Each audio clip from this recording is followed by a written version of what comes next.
It's been brought to my attention that nobody really cares if I wear glasses in these videos, so I'm going to continue wearing them. Hey kids, welcome back to the channel. I'm Uncle Frank, and I hope that you're having a great day despite the snowy weather outside. Today I wanted to sit back, relax, and have a discussion about bulk. Specifically, a rather common question I see online, and it's not necessarily a question, more of a sentiment, is why even bother with having bulk as somebody who buys and sells cards? Why would you bog down your TCG player inventory with bulk cards, because you're not going to make a lot of money on them? And why let bulk cards take up so much space in your business, life, etc.? And there's a few reasons, but I want to emphasize that in the world of finance and trading cards, what works well for one person might not necessarily work well for another person. Some people are really, really good at finding sweet deals and getting the best bargain for their buck when it comes to singles or sealed product. They're really good at navigating not only just online, but in convincing people who are selling to them to accept certain prices. They're very charismatic, is what I'm trying to say. You know, when it comes to buying collections or single cards from people, that is not something I'm good at. So for me, what I find that I am good at is I have patience. I am comfortable sitting for hours at a time sorting cards. And I am very comfortable with fulfilling orders for lots of bulk cards. So while I'm not necessarily good at finding the best bargain, I am good at, well, good enough at the entire bulk grind. But to answer the actual question about why you should even consider having bulk in your TCG player inventory, the big reason is just cash flow, or maybe not cash flow, but incremental cash gains, I suppose is the right word. You see, no bulk is truly worthless. Sooner or later, somebody is going to want the cards that you are selling. It may not be today, it may not be this week, it may not be this month or this year or this decade. But there's a decent chance that eventually someone might want to buy what you're selling, and you aren't selling it for free. Even if you only sell your bulk cards for 15 cents, which is my personal minimum, even at that price, as long as you are not getting hosed on something, you're making a small profit. As long as you bought your shipping supplies correctly, you know, select what your minimum price is based on your own finances. But for me, with my cost of shipping, with the TCG player fees, with the time it takes to assemble an order, 15 cents per card gets me a small profit. And with enough cards getting you a small profit, that stuff adds up. You do start to see incremental increases to your income over a period of time, even if you're only selling bulk. The other thing to keep in mind is that you're not always going to have an inventory decked out with expensive, highly sought after cards. And there's a good reason for that. Expensive, highly sought after cards tend to get bought pretty quickly. Cards in the $10, $15, $20, $30 range tend to disappear from your TCG player inventory pretty quick. And a common occurrence, especially with Yu-Gi-Oh! And Magic, in my experience, is that it's very difficult to keep an inventory of mid-priced cards. Whereas it's very easy to keep an inventory of bulk. After all, there's always more bulk. And why would I want more bulk in the inventory? It's not that I don't want expensive cards. I would love to have a bunch of $20 cards in the inventory. I would love to sit down and input, how much is this? 30 cards probably? 30 $20 cards every day. I'd make a hell of a profit doing that. But the fact of the matter is, I don't have hundreds of $20 cards lying around, but I do have hundreds of 15-cent cards lying around. And, you know, if I only put every card over $2 on the inventory, I would quickly run out of things to sell. Meanwhile, with the 15-cent cards, love Hammer War, with 15-cent cards, bulk of all kinds and all flavors, I have something to sell. And while it's not always going to sell, after all, not everybody wants yellow Nyx the Nimble from Dynasty,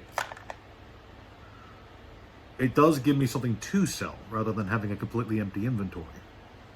Another thing to consider is the fact that bulk does not always stay bulk. Over the last 30 years, across basically every card game, we have seen countless examples of very cheap, readily available cards suddenly not being either of those things. My favorite example from recent memory is Trident Dragion from Yu-Gi-Oh!, which was a 15 to 50-cent card for a decade. And then suddenly it was one of the most expensive synchro monsters in the game. I was seeing them sell for like $100. I've seen Magic cards go from 50 cents to $10.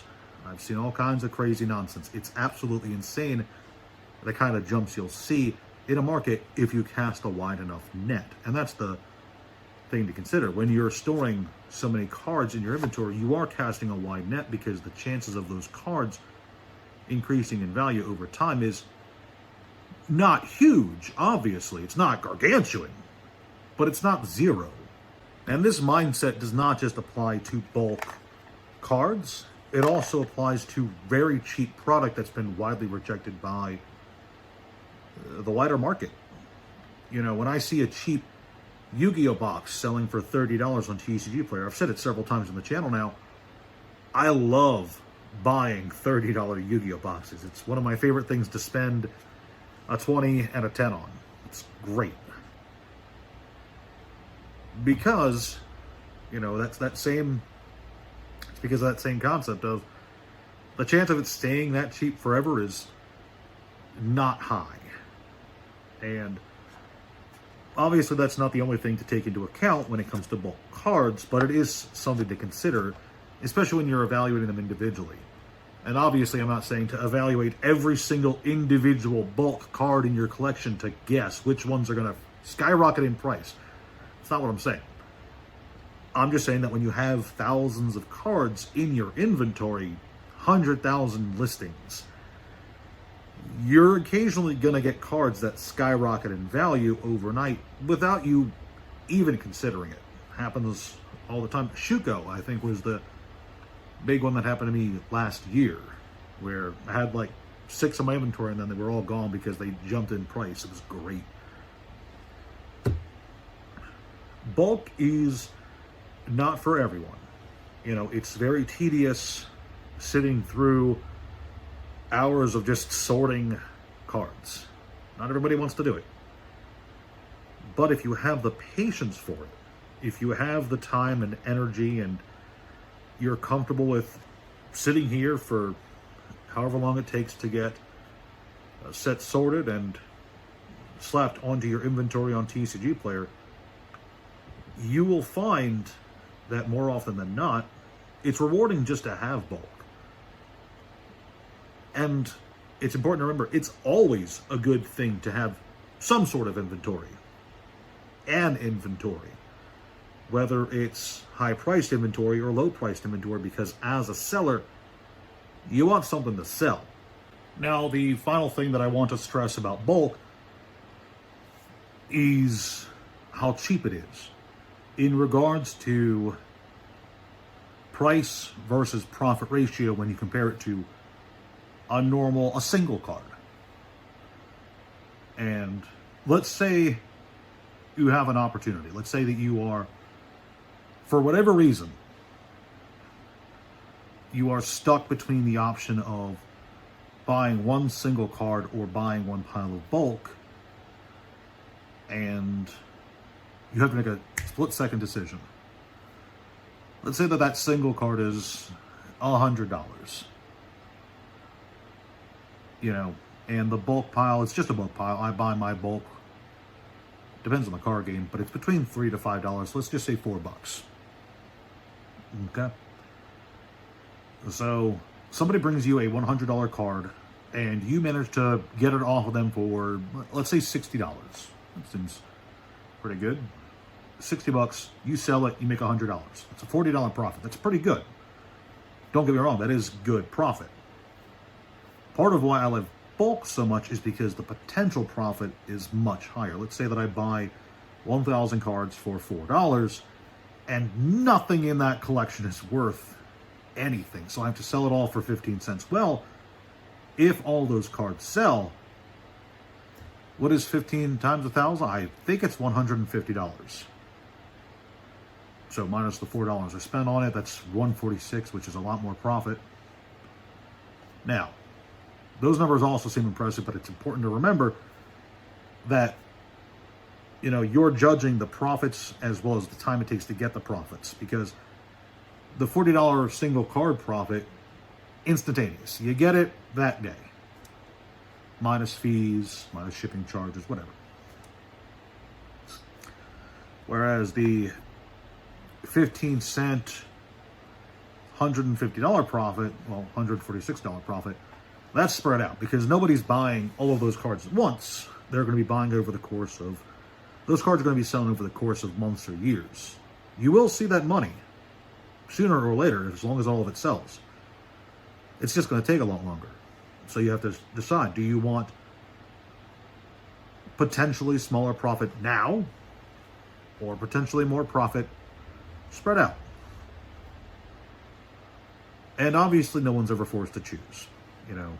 There is nothing stopping you from doing both. It's just that I like bulk because of that value spread over time, ensuring that there's always something coming in, And it's very comfortable. It's very cozy. And I know that a lot of people, especially a lot of the higher end investors, they only care about like those really expensive cards. You see the pack opening videos all the time, regardless of the card game. They put a little $sign up whenever they pull an expensive card. They get all excited about the big cards in the pack. They don't really care about anything else in the pack. And I think that's a shame, because when you really sit down and evaluate some of the cards most people would consider worthless, there's a lot of gems out there. A lot of cards that I just think are really cool. So, I don't know. I feel like I've rambled long enough. I just wanted to make video number 7,000 for why I love bulk and why you should consider loving bulk too. If you enjoyed this video, please consider leaving a like, subscribing to the channel, sharing the video with a friend, all that nonsense. And what else is there? Oh yes, I'm going to be diversifying more in the future. I've talked to a bunch of people. There's some stuff that I want to do on the channel. There's board games I want to talk about, video games I want to talk about, other kinds of collectibles, toys, etc. They're going to start creeping in here at some point in the future. More model videos and such too. But that being said, the final thing you guys can do for me if you enjoyed this video is to leave a like, because Uncle Frank needs to get healthy. And so for every like this video gets, I do a push-up in the next one. So look forward to that. I'll see you kids then. My previous video got 22 likes.